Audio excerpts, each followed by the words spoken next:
Reynaxis Solutions. Hi, I'm Glenn Villar and welcome to another episode of Reynaxis Solutions.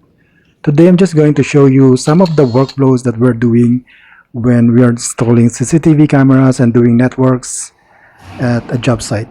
Here, this is our company's biggest warehouse, and here I am with Hine, another IT manager, and right now I'm letting him do the things that I should be doing for him to learn and experience some of the workflows.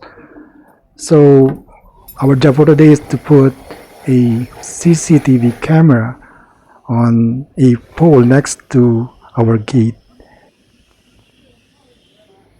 Okay, here I'm showing where the cable is laid from, and it's coming from that warehouse and it's connected to this site. So here we can see Hine configuring the CCTV camera before we attach it to this box, that box that we have just installed.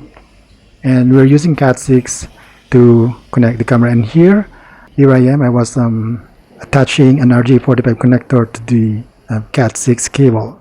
And here is Hine together with this IT stuff to, and there you go. We have already set up the camera for the gate. Alright everyone, that's it for today's video. If you find this video useful, please subscribe to my channel. Thank you very much for watching. Have a nice day everyone. Goodbye.